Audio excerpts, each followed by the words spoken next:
What is the most dangerous weapon in the world? Is it a new, perhaps even more so? But how do you acquire? What if I told you the most potent weapon is something far more subtle, far more insidious? Information. Information is power. Those who possess it hold the keys to influence, manipulation, and control. Think about it.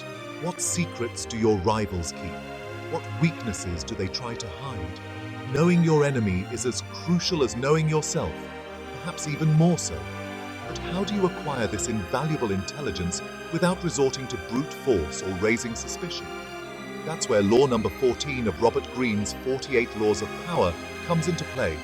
Pose as a friend, work as a spy.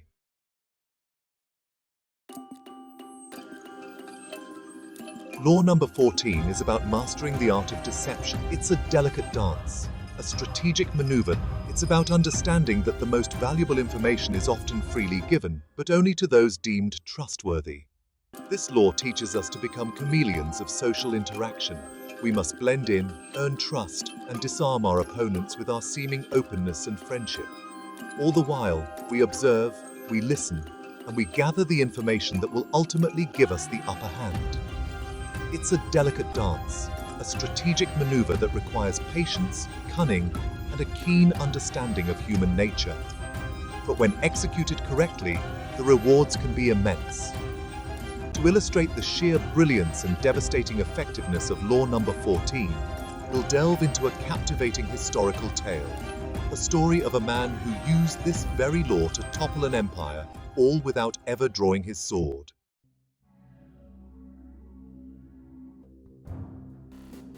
Imagine a world where battles are won not on bloodspoils. Think of it as a game of social chess, courtly intrigue. This is the world of law number 14, where the true weapon is not the sword, but the whisper, the shared secret, the unguarded moment of vulnerability. It's about infiltrating the enemy camp not with brute force, but with charm and guile. Your objective is not to storm the castle, but to become a welcome guest within its walls. Think of it as a game of social chess. Every conversation, every shared laugh, every seemingly insignificant interaction is a move on the board. And as you play this game, you're not just trying to win. You're trying to understand your opponent's every thought, every motivation, every weakness.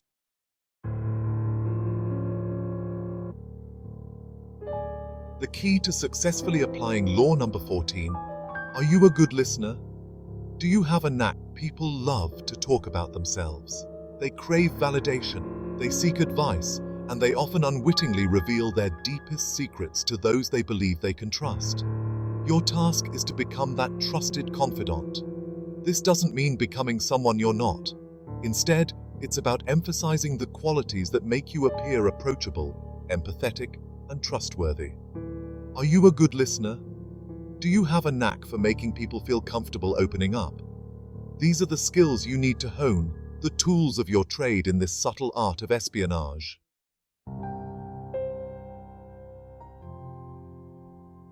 Section 3. The trusted confidant, important person in the room. As you gain their information out of your target, but to create an environment where they willingly offer it to you, you must become their sounding board, the shoulder they cry on, the friend who always seems to understand. This requires patience. You can't rush the process.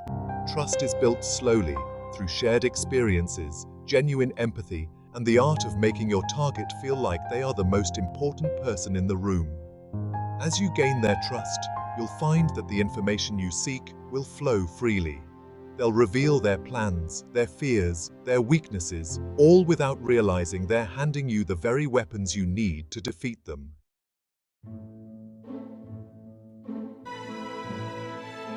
Our story takes us to 16th century France. A poet, a thief. But few know the rivalries. The French court, a labyrinth of whispers and veiled threats, was the stage for a different kind of war, one fought with secrets and deception. It is here we meet our protagonist, François Villon, a man of humble origins, but sharp wit and even sharper ambition. History remembers Villon as a rogue, a poet, a thief. But few know the true extent of his cunning. Villon's talents did not go unnoticed. He caught the eye of King Francis I, a ruler known for his patronage of the arts and his even greater appetite for power. The king recognized in Villon a unique talent, a natural ability to move unseen, to hear what others missed.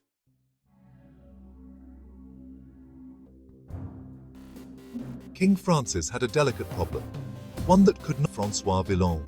Villon was tasked with infiltrating. Nemesis, the Duke of Burgundy, posed a constant threat to his power, his ambition fueled by a burning resentment and a web of shadowy alliances.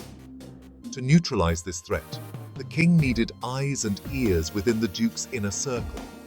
He needed someone to gain the Duke's trust, to become his confidant, his shadow. And so, a dangerous mission was entrusted to François Villon. Villon was tasked with infiltrating the Duke's court, a viper's nest of ambition and intrigue. He was to become the Duke's friend, his advisor, his most trusted confidant. All the while, he would be gathering intelligence, reporting back to King Francis, playing a deadly game of deception.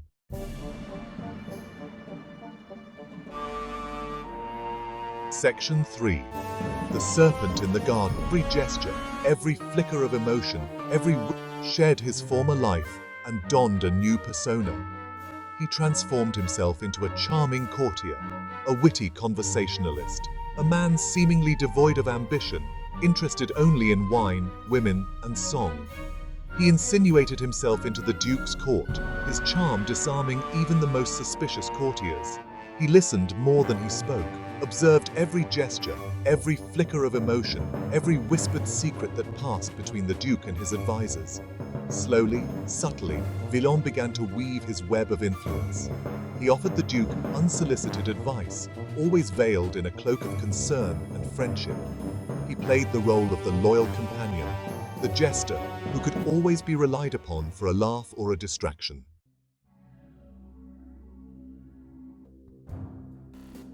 Section 4. Whispers of Discord. Duke's trust, becoming his closest advisor, never suspected the true source of his misfortunes, revealing his plans, his fears, his ambitions.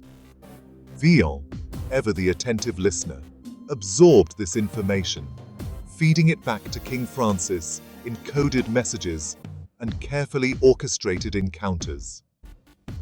With each passing day, Villon tightened his grip on the Duke's trust, becoming his closest advisor, his most trusted confidant. He whispered suggestions in the Duke's ear, planting seeds of doubt about his allies, subtly steering his decisions towards ruin. He manipulated the Duke into making disastrous military decisions, sowing discord amongst his allies, isolating him from his most trusted advisors. All the while, he maintained his facade of unwavering friendship, ensuring that the Duke never suspected the true source of his misfortunes.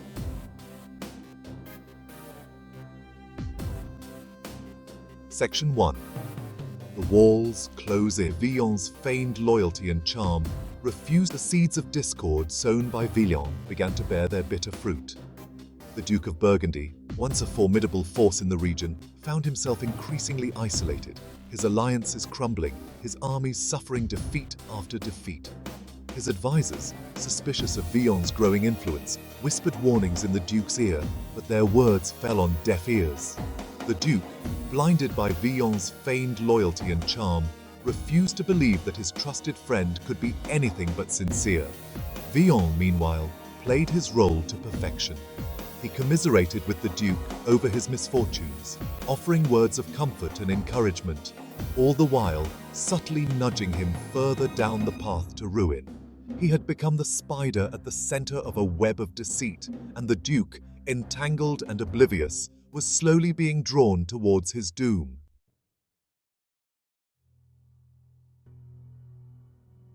The climax of Villon's elaborate scheme arrived.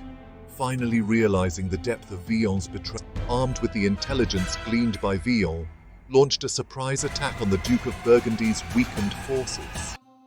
Caught off guard, betrayed by his most trusted advisor, the Duke's armies crumbled.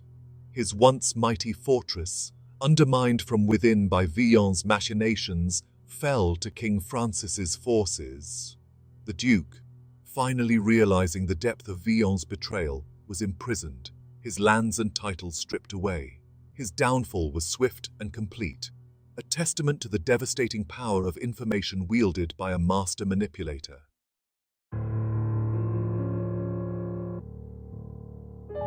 Section 3. A legacy of shadow. Reminder of the potent power of law number 4. Mission accomplished, vanished into the shadows, leaving behind a legacy as intricate and enigmatic as the man himself. Some say he returned to the court of King Francis, rewarded handsomely for his service. Others believe he disappeared into obscurity, seeking to outrun the ghosts of his past. Whatever his fate, Villon's story serves as a chilling reminder of the potent power of law number 14. He demonstrated that true power lies not in brute force, but in the ability to gather information, to manipulate perceptions, and to strike from the shadows with deadly precision. His tale is a cautionary one, a testament to the fact that even the most trusted friend can harbor treacherous secrets, and that the most dangerous enemies are often those who lurk closest to our hearts.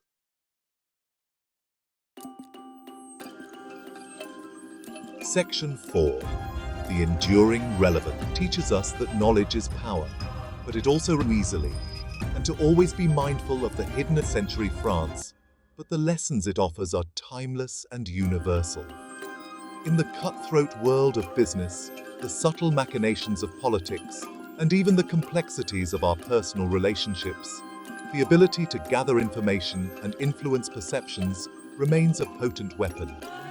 Law number 14 teaches us that knowledge is power, but it also reminds us that this power must be wielded with caution and responsibility. The line between gathering information and exploiting trust is a thin one, and crossing it can have devastating consequences. As we navigate the complexities of our own lives, we would do well to remember the story of François Villon, the spy who became a king's best friend. His tale serves as a reminder to be wary of those who seek to gain our trust too easily, and to always be mindful of the hidden agendas that may lurk beneath the surface of even the most seemingly innocent interactions. Section 1.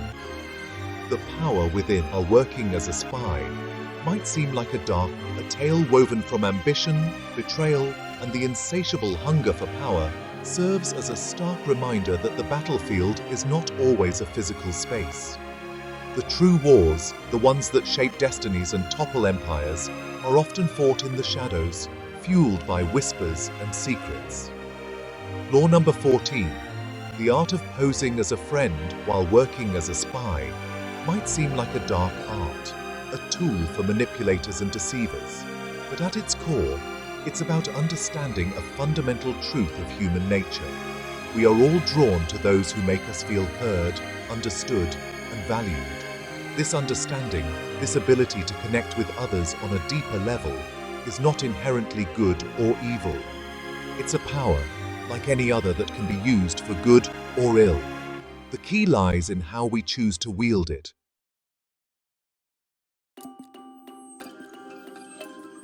Section 2. Embrace the game. Our interactions. The world is a stage to navigate this complex and often treacherous terrain. This is Siddhi Shri, and I'll see the unspoken signals that reveal the true intentions of those around us. This doesn't mean we should approach every interaction with suspicion or assume that everyone has an ulterior motive, but it does mean we should be mindful, observant, and always a little bit strategic in our interactions. The world is a stage, and we are all players. The key to success, both in our personal and professional lives, lies in understanding the rules of the game and playing it with intelligence, grace, and a touch of cunning. Remember, the most dangerous enemies are often those who are closest to us, hidden in plain sight. By embracing the principles of law number 14, we equip ourselves with the knowledge and awareness needed to navigate this complex and often treacherous terrain. So, be observant, be strategic, And never underestimate the power of information. The game is afoot, and the prize is nothing less than your own destiny. The lesson here is clear. Never underestimate the power of information. The ones who seem like your closest allies might just be collecting intel on you. If you want more power strategies like this, make sure to hit the like button and subscribe for more insights from the 48 Laws of Power. This is Siddhi Shri, and I'll see you in the next one.